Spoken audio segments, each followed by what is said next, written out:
Hi friends, good morning. आप सभी का new others classes YouTube channel में स्वागत है। आज की वीडियो में हम लोग पढ़ेंगे संविधान सभा एवं संविधान निर्माण प्रक्रिया से संबंधित कुछ प्रश्न। साथ ही साथ इसमें कुछ मैथ का भी प्रश्न दिया गया है और इसमें कुल टोटल 25 प्रश्न है। आप सभी प्रश्नों को हल करें और कमेंट बॉक्स में बताएं कि आपका स्कोर कितना है। तो चलिए देखते हैं आज का पहला प्रश्न। आज का पहला प्रश्न है हमारा, संविधान सभा का गठन कब हुआ था? ऑप्शन ए है दिसंबर 1946, बी दिसंबर 1948, सी नवंबर 1950 और डी है दिसंबर 1951। तो संविधान सभा का गठन कब हुआ था? तो हम लोग जानते हैं कि संविधान सभा का गठन हुआ था दिसंबर 1946 ईस्वी में और इसका पहला बैठक हुआ था 9 दिसंबर 1946 में, जिसका अस्थायी रूप से अध्यक्ष बनाया गया था किन्हें? डॉक्टर सच्चिदानंद सिन्हा को। चलिए अगला प्रश्न देखते हैं। हमारा अगला प्रश्न है, भारत की संविधान सभा का प्रथम अधिवेशन कब शुरू हुआ? ऑप्शन ए है 10 जून 1946, बी 9 दिसंबर 1946, सी 19 नवंबर 1947 और डी है 30 जून 1949। तो संविधान सभा का प्रथम अधिवेशन कब हुआ था? तो हम लोग जानते हैं कि संविधान सभा का प्रथम अधिवेशन जो है 9 दिसंबर 1946 को हुआ था। इस प्रकार हमारा सही जवाब होगा ऑप्शन बी। चलिए अगला प्रश्न देखते हैं। हमारा अगला प्रश्न है, भारतीय संविधान सभा की पहली बैठक हुई थी। सेम प्रश्न है ना? तो इसका आंसर हो जाएगा 9 दिसंबर 1946 अर्थात सी। चलिए अगला प्रश्न देखते हैं। भारत को एक संविधान देने का प्रस्ताव संविधान सभा द्वारा पारित किया गया था। ऑप्शन ए है 22 जनवरी 1946, बी है 22 जनवरी 1947, सी है 20 फरवरी 1947 और डी है 26 जुलाई 1946। तो इसका सही जवाब होगा ऑप्शन बी। सही जवाब क्या होगा? ऑप्शन बी अर्थात 22 जनवरी 1947 को। चलिए इसके बारे में थोड़ा विस्तार से देखते हैं। 22 जनवरी 1947 को संविधान सभा द्वारा भारत को एक संविधान देने का उद्देश्य प्रस्ताव पारित किया गया। उद्देश्य प्रस्ताव को 13 दिसंबर 1946 को संविधान सभा में जवाहरलाल नेहरू द्वारा पेश किया गया था, है ना? उद्देश्य प्रस्ताव को पारित किया गया था कब? 22 जनवरी 1947 को संविधान सभा द्वारा, जबकि 13 दिसंबर 1946 को संविधान सभा में जवाहरलाल नेहरू द्वारा पेश किया गया। चलिए आगे चलकर यही उद्देश्य प्रस्ताव जो है प्रस्तावना का प्रारूप बना। अगला प्रश्न देखते हैं हम लोग। हमारा अगला प्रश्न है, संविधान सभा के सम्मुख संविधान की प्रस्तावना का प्रस्ताव किसने रखा? ऑप्शन ए है जवाहरलाल नेहरू, बी है भीमराव अम्बेडकर, सी BN राव, डी महात्मा गांधी। तो इसका सही जवाब होगा ऑप्शन ए। ऑप्शन ए अर्थात संविधान सभा के सम्मुख संविधान की प्रस्तावना का प्रस्ताव किसने रखा था? तो जवाहरलाल नेहरू ने। चलिए अगला प्रश्न देखते हैं। हमारा अगला प्रश्न है, संविधान सभा में उद्देश्य प्रस्ताव निम्न में से किस एक के द्वारा प्रस्तुत किया गया था? ऑप्शन ए है डॉक्टर BR अम्बेडकर, बी है पंडित जवाहरलाल नेहरू, सी है डॉक्टर राजेंद्र प्रसाद और डी है डॉक्टर CD देशमुख। तो इसका सही जवाब होगा ऑप्शन बी। क्या होगा? बी अर्थात पंडित जवाहरलाल नेहरू। संविधान सभा में उद्देश्य प्रस्ताव को किसके द्वारा प्रस्तुत किया गया था? तो पंडित जवाहरलाल नेहरू के द्वारा प्रस्तुत किया गया था। कब? 13 दिसंबर 1946 को। चलिए अगला प्रश्न देखते हैं। हमारा अगला प्रश्न है, भारतीय संविधान के निर्माण से संबंधित निम्नलिखित कथनों में से कौन सही है?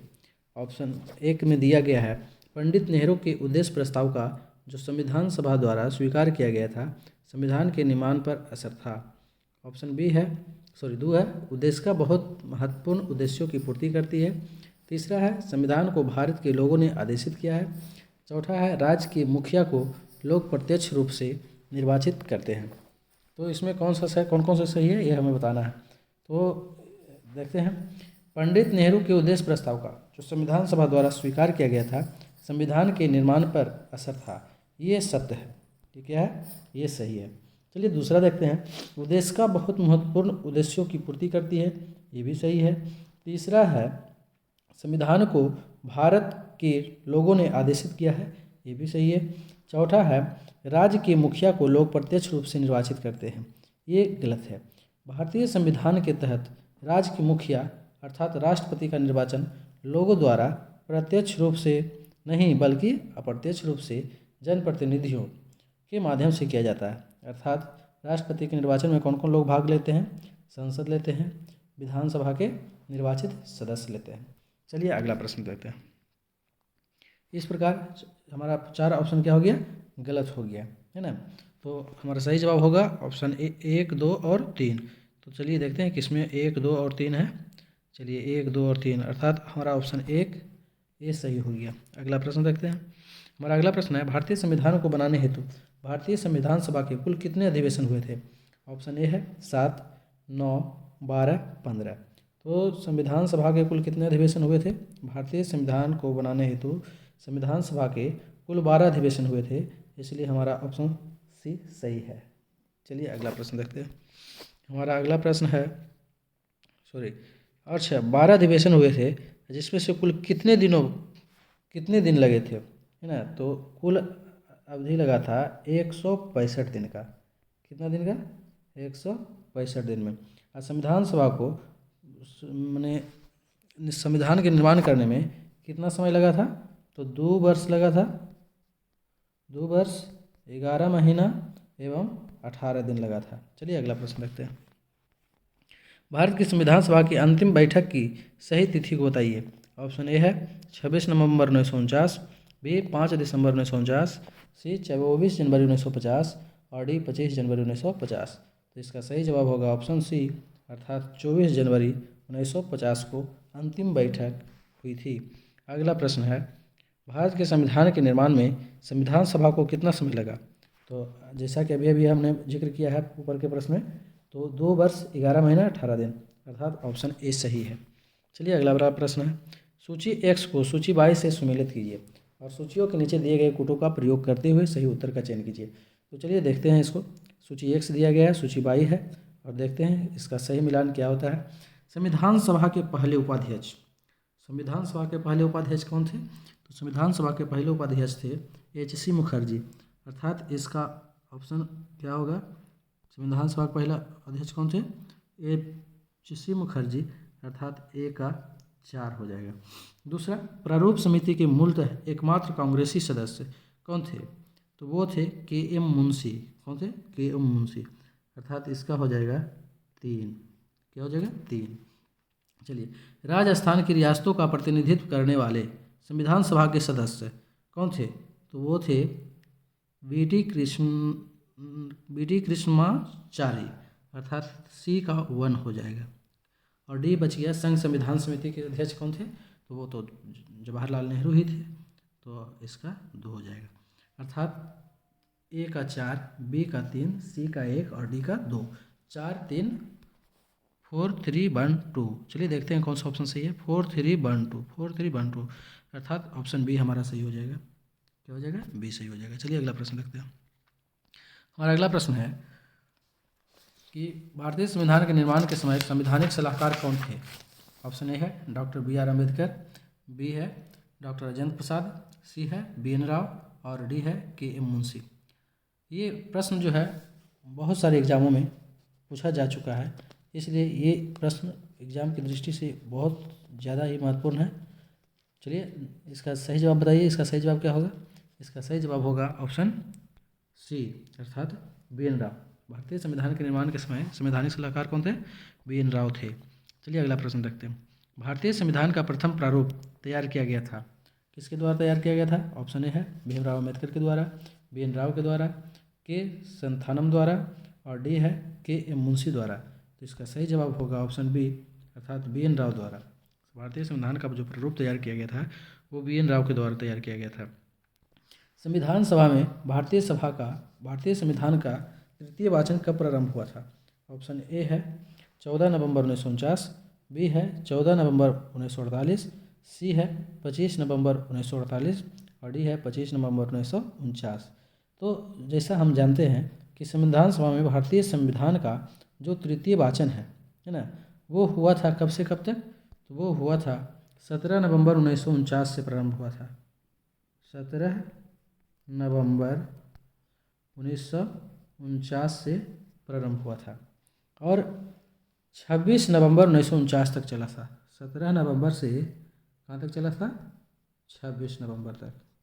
17 नवंबर से 26 नवंबर 1949 तक चला था। तो ऑप्शन में कोई भी नहीं है। यदि आप BPSC के स्टूडेंट हैं तो इसमें एक और ऑप्शन दिया जाता है, वो ऑप्शन ई होता है। जिसमें लिखा हुआ आता है ई का ऑप्शन उपर्युक्त में से कोई नहीं या उपर्युक्त में से एक से अधिक। तो ऐसी स्थिति में इसका आंसर क्या हो जाता, ई हो जाता, अर्थात उपरोक्त में से कोई नहीं। चलिए अगला प्रश्न देखते हैं। हमारा अगला प्रश्न है, भारत का संविधान पूर्ण रूप से तैयार हुआ। भारत का संविधान पूर्ण रूप से कब तैयार हुआ था? ऑप्शन ए है 26 जनवरी 1950 को, बी 26 नवंबर 1949 को, सी 11 फरवरी 1948 को, और डी कोई नहीं। तो हमारा संविधान जो है पूर्ण रूप से तैयार हो गया था 26 नवंबर 1949 को, इसलिए हमारा सही जवाब होगा ऑप्शन बी। अगला प्रश्न, भारतीय संविधान को संविधान सभा द्वारा अंगीकृत किया गया। तो भारतीय संविधान को संविधान सभा द्वारा कब अंगीकृत किया गया था? ऑप्शन ए दिया हुआ है 26 नवंबर 1949, बी है 15 अगस्त 1949 को, सी 2 अक्टूबर 1949 को, और डी है 15 नवंबर 1949 को। तो इस प्रकार इसका सही जवाब होगा ऑप्शन ए, अर्थात 26 नवंबर 1949 को। अगला प्रश्न देखते हैं। हमारा अगला प्रश्न है, भारत का संविधान किस तिथि को अपनाया गया था? तो भारत का संविधान अपनाया गया था 26 नवंबर 1949 को, इसलिए हमारा सही जवाब हो जाएगा ऑप्शन बी। चलिए अगला प्रश्न देखते हैं। भारतीय संविधान कब लागू हुआ था? ऑप्शन ए है 26 जनवरी 1950 को, बी 23 जनवरी 1950, सी 15 अगस्त 1947, डी 26 दिसंबर 1949। इसका सही जवाब होगा 26 जनवरी 1950 को, 26 जनवरी 1950 को। भारतीय संविधान को अपनाया गया था 26 नवंबर 1949 को, जबकि इसे लागू किया गया था 26 जनवरी 1950 को। चलिए अगला प्रश्न देखते हैं। संविधान को 26 जनवरी के दिन लागू करने का निर्णय इसलिए लिया गया क्योंकि ऑप्शन ए है कांग्रेस ने इस तिथि को 1930 में स्वतंत्रता दिवस के रूप में मनाया था। तो ये सही है आपका, है ना, ये सही है। दूसरा है इस तिथि को 1942 में भारत छोड़ो आंदोलन प्रारंभ किया गया था, ये भी गलत है। यह एक शुभ दिन था, ये गलत है, और उपयुक्त में से कोई नहीं, ये गलत हो गया। हमारा सही जवाब होगा ऑप्शन एक। चलिए अगला प्रश्न देखते हैं। बी आर अम्बेडकर का संविधान सभा में निर्वाचन हुआ था।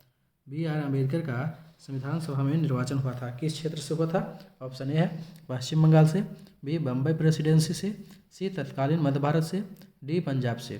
तो इसका सही जवाब होगा ऑप्शन बी, अर्थात बम्बई प्रेसिडेंसी से। चलिए इसके बारे में थोड़ा सा विस्तार से देखते हैं। वर्ष 1946 में संपन्न संविधान सभा के प्रारंभिक चुनाव में डॉक्टर भीमराव अम्बेडकर अविभाजित भारत की बंगाल प्रांत के पूर्वी भाग से निर्वाचित हुए थे। बाद में यह क्षेत्र पाकिस्तान में चला गया, जिसके कारण डॉक्टर अम्बेडकर भारतीय गणराज्य के बम्बई प्रेसिडेंसी के पूना संसदीय क्षेत्र से उपचुनाव में निर्वाचित होकर भारतीय संविधान सभा में सम्मिलित हुए। पूना सीट उनके लिए कांग्रेस के M.R. जयकर ने त्यागपत्र देकर रिक्त की थी। चूँकि विकल्प ए में पश्चिम बंगाल है, फिर भी यह अभीष्ट विकल्प नहीं हो सकता, क्योंकि डॉक्टर भीमराव अम्बेडकर जो है भले ही पूर्वी बंगाल से सर्वप्रथम निर्वाचित हुए थे, लेकिन अंततः वो बम्बई प्रेसिडेंसी से निर्वाचित सदस्य के रूप में संविधान सभा में कार्य किया था। इसलिए हमारा सही आंसर क्या होगा? बी होगा। चलिए अगला प्रश्न देखते हैं। हमारा अगला प्रश्न है, एक शहर की जनसंख्या 1,76,400 है। एक शहर की जनसंख्या 1,76,400 है।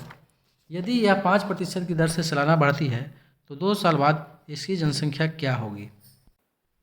ऑप्शन ए दिया हुआ है 1,94,481, बी है 2,96,841, सी है 3,94,481, और डी है 3,96,841। तो आप लोग इसको सोल्व करके बताइए इसका सही जवाब क्या होगा, है ना। इसका सही जवाब होगा ऑप्शन ए। इसका सही जवाब क्या होगा? Option A. आप लोग हल करके बताइएगा कमेंट बॉक्स में। अगला प्रश्न, हमारा अगला प्रश्न है, अनुक्रम 4, 18, 48, 100, वाट 294, 448 में लुप्त संख्या क्या है? ऑप्शन ए दिया हुआ है 94, बी है 164, सी 180, डी 192। तो इस प्रकार इसका सही जवाब होगा ऑप्शन सी, अर्थात 180। चलिए अगला प्रश्न देखते हैं। हमारा अगला प्रश्न है, मोहन 25 दिनों में एक काम कर सकता है जिसे सोहन 20 दिनों में पूरा कर सकता है। मोहन जिस काम को 25 दिन में करता है, सोहन उसी काम को 20 दिनों में पूरा कर सकता है। दोनों एक साथ 5 दिनों के लिए श्रम करता है और उसके बाद मोहन काम छोड़ देता है। शेष काम को पूरा करने में सोहन को कितना समय लगेगा? ऑप्शन ए है 20 दिन, बी 11 दिन, सी 14 दिन, डी 21 दिन। तो इसका सही जवाब होगा ऑप्शन बी अर्थात 11 दिन। चलिए अगला प्रश्न।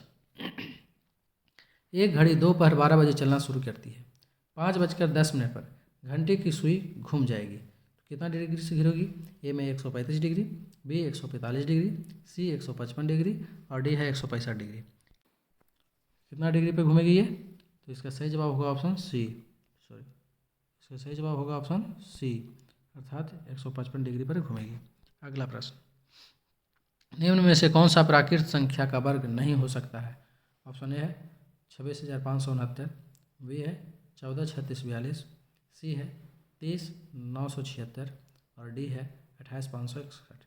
इसमें पूछ रहा है कि कौन सा संख्या ऐसा है जो प्राकृत संख्या का वर्ग नहीं हो सकता है। चलिए इसका जवाब आप लोग कमेंट बॉक्स में बताइएगा, है ना। चलिए आज की वीडियो में बस इतना ही। वीडियो पसंद आया हो तो लाइक करें, शेयर करें, साथ ही चैनल को सब्सक्राइब करें। वीडियो देखने के लिए धन्यवाद।